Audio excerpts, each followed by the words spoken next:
Hey guys, it's me, Miss Norris, and today I'd like to share a fun Halloween read aloud with you of the story Curious George Goes to a Costume Party.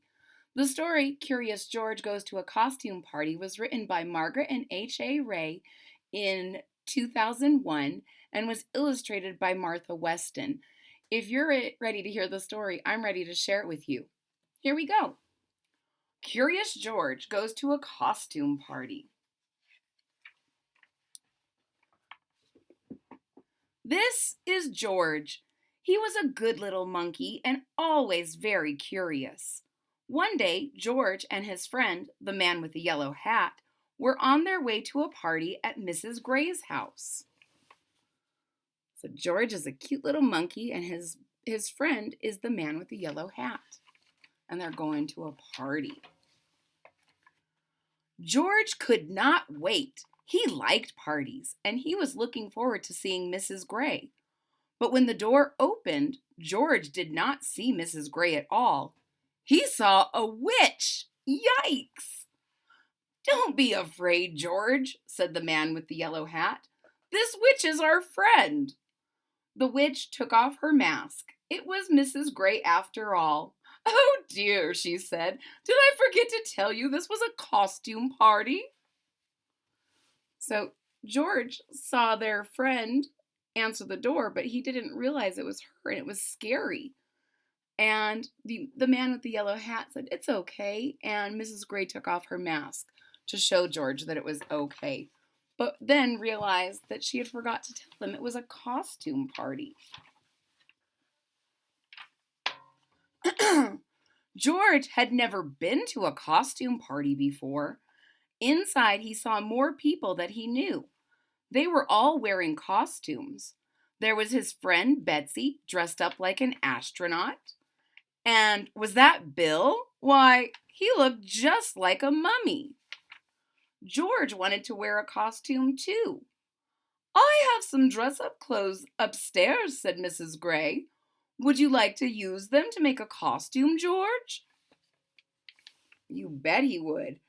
So as he got there, he saw other friends dressed up, and that looked like a lot of fun, and he wanted to try it too. Thank goodness Miss Gray had a large dress-up closet. Mrs. Gray took George to a room with a big trunk filled with clothes. "Borrow anything you like, George," she said. "I have just the thing for your friend downstairs." George tried on lots of costumes. The first was too big.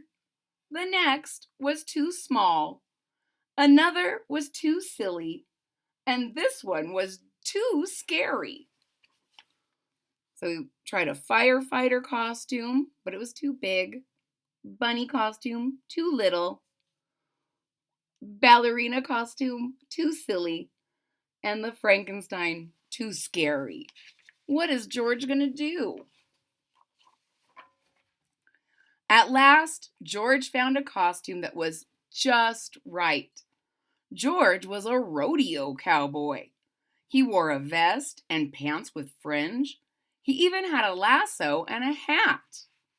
If only he could see himself in the mirror.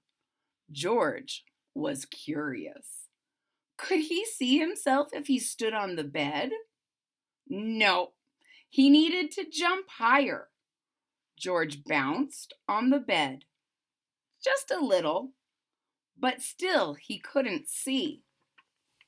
So he wanted to be a rodeo star, and he found a great costume, but he wants to look in this mirror, and he's not tall enough. So he gets on the bed and tries to bounce just a little so he can see. He bounced a little more and a little more. Soon, George was having so much fun, he forgot all about looking in the mirror. He bounced as high as he could until... Just bouncing, bouncing, bouncing. And then he forgot what he was doing. Until... Crash! George bounced off the bed. He smashed into the night table and got tangled up in the tablecloth. Suddenly, everything went dark. George heard the people downstairs gasp. What was that? Was that a ghost? A ghost? George did not want to meet with a ghost alone. He dashed out of the room and down the hall. He wanted to get back to his friend in a hurry, and he knew the fastest way. So George crashed into the night table, and everything went dark, and everyone downstairs thought there was a ghost. And George didn't want to see anything to do with a ghost. But what does George look like himself? He hopped onto the stair rail and sailed whoosh down the stairs. It is a ghost, someone screamed. Everyone turned. They looked scared, and they were looking at George. The ghost must be right behind him. So everyone looks scared of the ghost. I think they're scared of George, and George thinks the ghost is behind him. George flew off the rail and landed plop in the arms of a farmer. But this wasn't really a farmer. It was his friend, the man with the yellow hat. Soon, everyone stopped looking scared and started to laugh. That's not a ghost, that's a cowboy, laughed a policeman. That's not a cowboy, that's a monkey, giggled a princess. That's not just any monkey, said Betsy. It's Curious George. Everyone clapped and cheered. They liked George's Halloween trick. So they all were laughing because to everyone else it was something different. A monkey, a ghost, a cowboy, but most of all, Curious George. Oh, you gave us a good scare, George, said Mrs. Gray. And I'm glad to see you found some interesting costumes. Now, why don't you take your ghost outfit so you can join... Now, why don't I take your ghost outfit so you can join the party? After the guests bobbed for apples, lit jack-o'-lanterns, and played some party games, prizes for the best costumes were handed out. So Mrs. Gray is taking the ghost costume from George, and everyone is bobbing for apples and lighting their jack-o'-lanterns, and now it's time for prizes. There was one prize for Betsy, and one for Bill, and two for Curious George.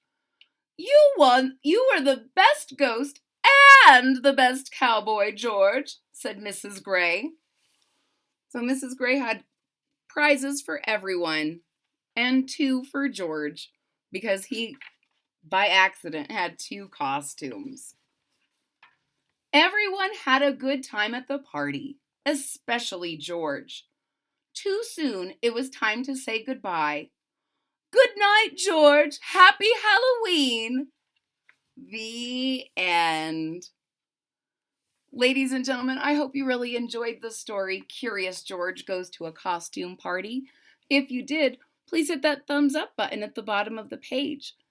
If you're already a subscriber, thank you so much for your support. It really means a lot to me. If you're not a subscriber yet, please click that subscribe button down at the bottom of the page. And don't forget to ring the bell so that you're notified when there's new content.